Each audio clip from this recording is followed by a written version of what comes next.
So let's get into this shooting in Minnesota. So you had an anti-ICE protester. Apparently she was some ultra-left lesbian activist, married to a woman, had 3 kids, and she got into this altercation with these ICE agents. Now I've got a few questions here. Number one, I'd like to know, where was the Minneapolis Police Department? So from all accounts, her vehicle was blocking the roadway. The roads were icy. There were 2 ICE agents involved. The one asked her to step out of her vehicle. I personally don't think that was his authority to do so, or he didn't have the authority to do so. But you have these 2 agents involved, and apparently he asked her to step out of her vehicle. As he goes to grab the door handle, because she refused to get out of her car, she lunges forward. There's another officer standing in front of the vehicle. Why he's in front of the vehicle, God only knows. So he draws his weapon, fires 2 shots, goes to the windshield, kills her, and she ends up crashing into two vehicles, and the rest we've seen on video. But there are some questions here, and there's an article over at National Review I want to share with you. So welcome back to the channel, Culture Confederacy. Here it's Friday. Happy Friday, everybody. Now what I'm going to do here is share snippets of this article for you for the sake of time, and then share my article as a response in real time I wrote over at Substack. This is by Charles C.W. Cook. And the title of the article is just a scream. It's a real scream. So the title of the article, How Not to Think About the ICE Shooting in Minnesota. So he wants you not to think about the ICE shooting in Minnesota a certain way. But listen to how he frames this. So he starts out, now if you're new to the channel, by the way, you're not going to find any fancy graphics here or anything like that. What you see is what you get. And it's in anything goes format. So whatever's happening in the news, we'll talk about it. Maybe history, culture, what's going on in Hollywood, you name it. So let's get to this. He says here, I am not entirely sure what I think about what happened in Minnesota yesterday. On the balance, I think that the ICE officer was likely legally justified in his actions, even if I wished that it turned out differently. But I am always open to counter-arguments. Well, wait a minute. So the title of your article here, the title here is How Not to Think About the ICE Shooting in Minnesota. But then you say in the first sentence, you're not entirely sure what to think about this incident. And then you go on to say that you're open to counter-arguments. Well, which is it, Mr. Cook? He goes on here, as well as to the emergence of new evidence. These cases are always difficult, and they usually revolve around minutiae. But the crucial details of the event have immediately been swallowed up by maximalist sloganeering is unhelpful in the extreme. So he has different bullet points here, these different talking points that the Democrats have thrown out there. He's trying to respond back to it. ICE assassinated a peaceful protester. This is not true. Certainly one can watch the various videos of the incident and come to different conclusions about the appropriateness of the officer's choices. But none of those conclusions can be that the deceased was quote-unquote executed or assassinated. Now listen to this. So he tries to split hairs here and play both sides of the fence. The deceased didn't deserve to be killed. This is true in a cosmic sense. In the abstract, we would not impose the death penalty on a person who blocked traffic and resisted arrest, just as in the abstract, we would not have imposed the death penalty on Ashley Babbitt. So now we're bringing Ashley Babbitt into this. You're comparing apples and oranges. But you see what he's doing here? He's saying, see, what you Democrats are doing in Minneapolis, this is bad.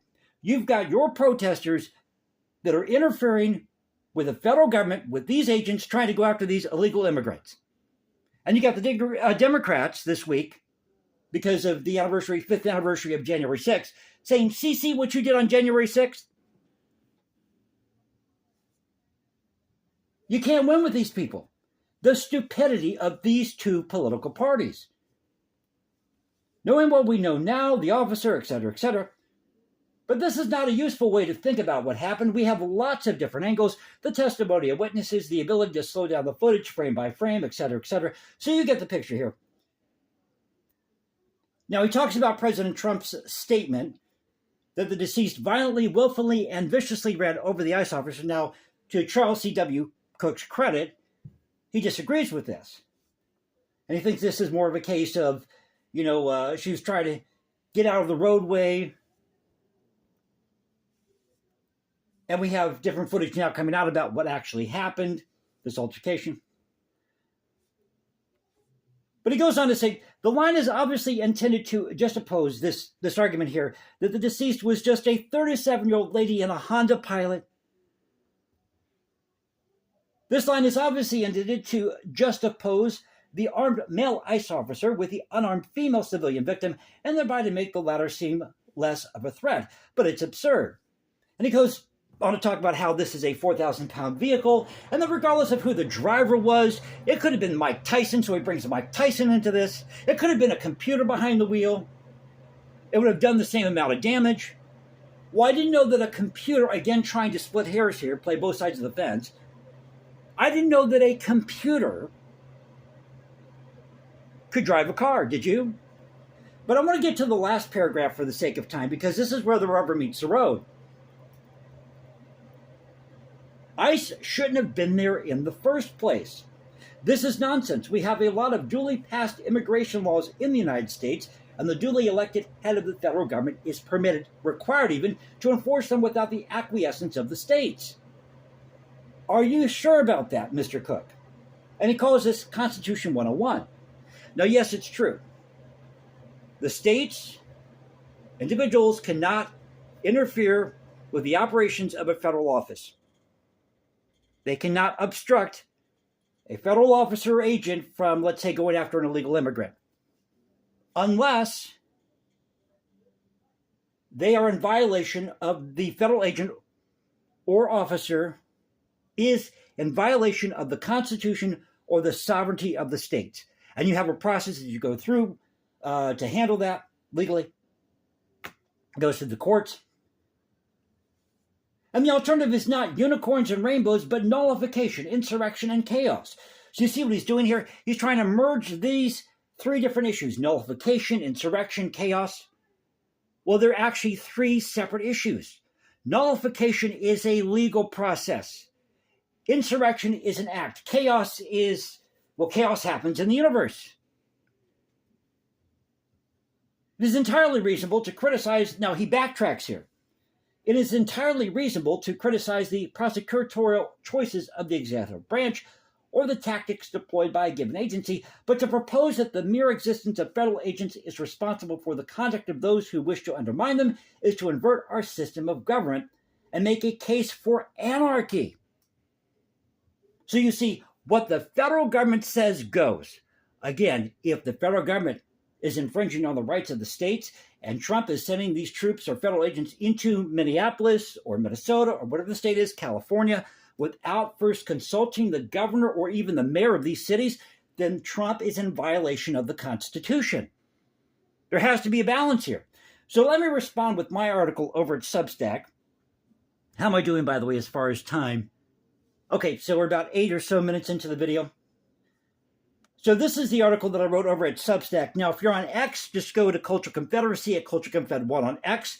You'll see the title of the article. Just click on that link to Substack, or you can go to Substack directly to find it. But probably X is the easiest way to find it. So the title of my article, Minnesota ICE Shooting versus State Sovereignty, Response to Charles C.W. Cook's article at National Review.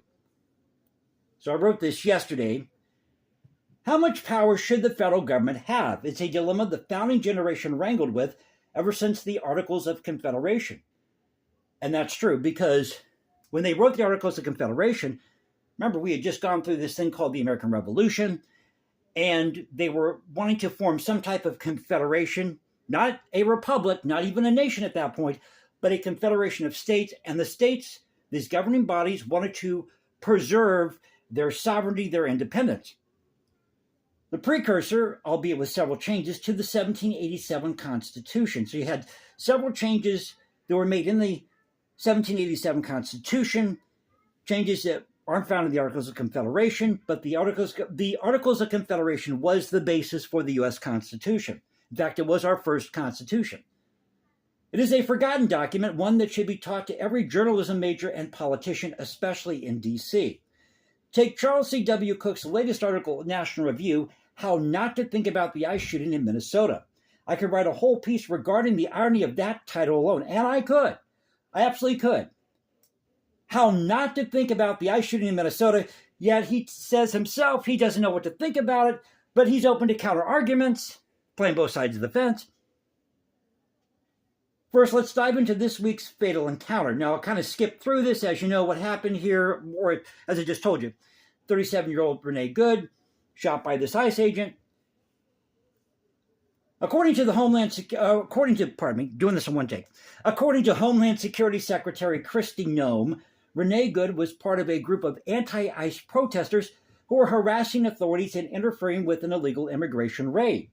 Again, if you are interfering with these federal officers, and they have every legal right to be there, and the governor knows about it, or the mayor of the city knows that this is what's happening, then you are in the wrong. Plain and simple. Given this is Minneapolis, I wouldn't doubt these federal agents are telling the truth about the altercation. And have you heard the latest? So now they're calling this the Georgina Floyd incident. Georgina Floyd.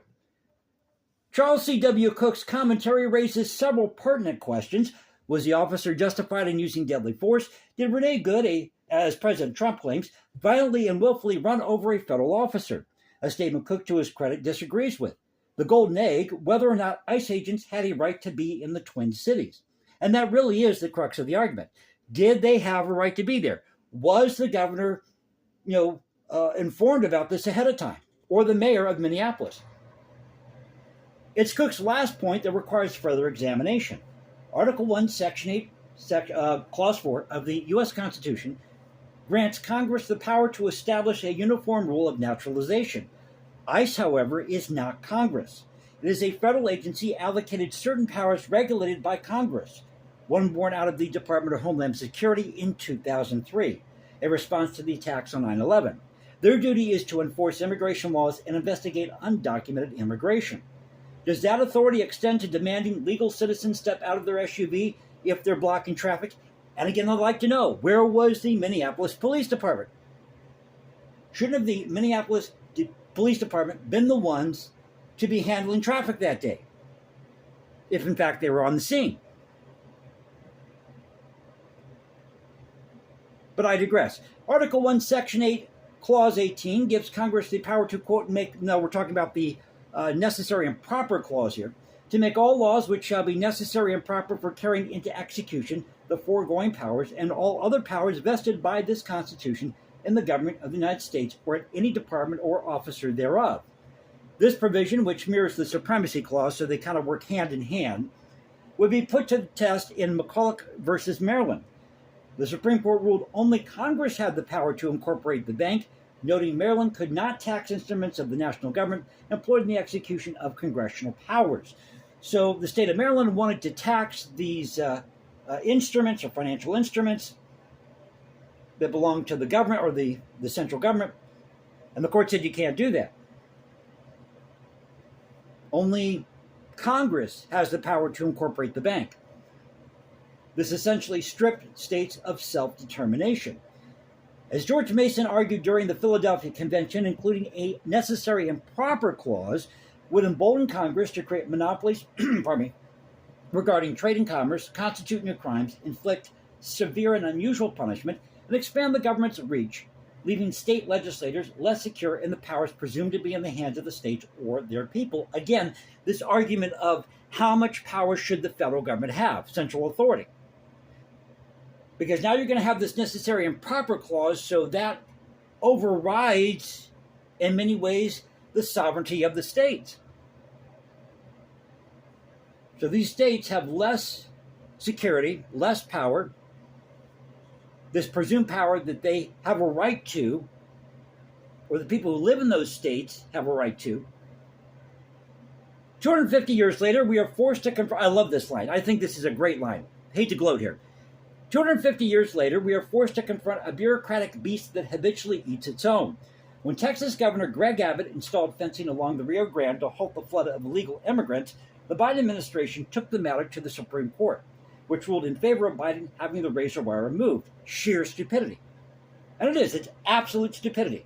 Here, the governor of Texas was following the law, trying to keep these illegal immigrants out, keep them from invading his state. So what did he do? He put up razor wire fencing to keep them out along the Rio Grande.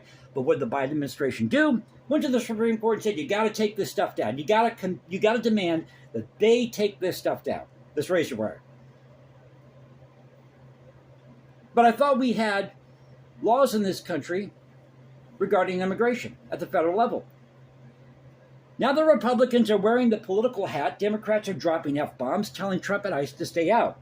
Yet Abbott was only exercising his state's right to protect itself from invasion, Article 1, Section 10.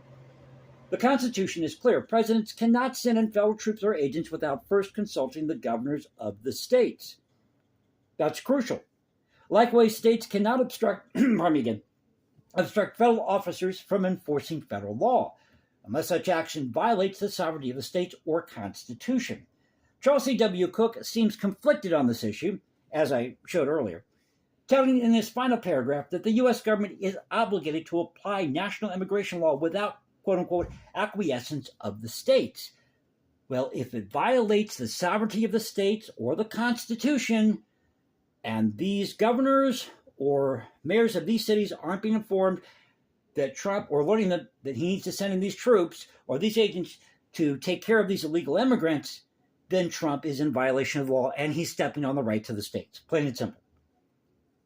He concludes by acknowledging that it's healthy to scrutinize the motives of the executive branch or federal agencies, then contradicts himself, arguing to proclaim the existence of federal agents is responsible for the conduct of those who wish to undermine them is a distortion of government. This borders anarchy, nullification, insurrection, and chaos. Again, merging these different issues together. See what they did? Or as he puts it, the alternative wouldn't be a world of unicorns and rainbows. Really now, I take it Cook is too busy writing compound sentences to know insurrection, nullification, and chaos are not the same. Or who created the central authority to work on their behalf? It was the states. Perhaps the solution, Mr. Cook, is to let the states handle immigration. If California and Minnesota want sanctuary cities, let them have them. Meanwhile, your omnipotent D.C. can handle the rest. That's called true federalism. So I just wanted to share this with you. Tell me what you think in the comment section below. Find me at Instagram, #JasonComposes. I just had that changed. Find me at Instagram at Jason197711. Find me at Culture Confederacy at Culture Confed1 on X or at Substack where you'll find this article. But thank you again. Y'all have a great Friday. God bless. Keep up the culture, and I'll catch you next time.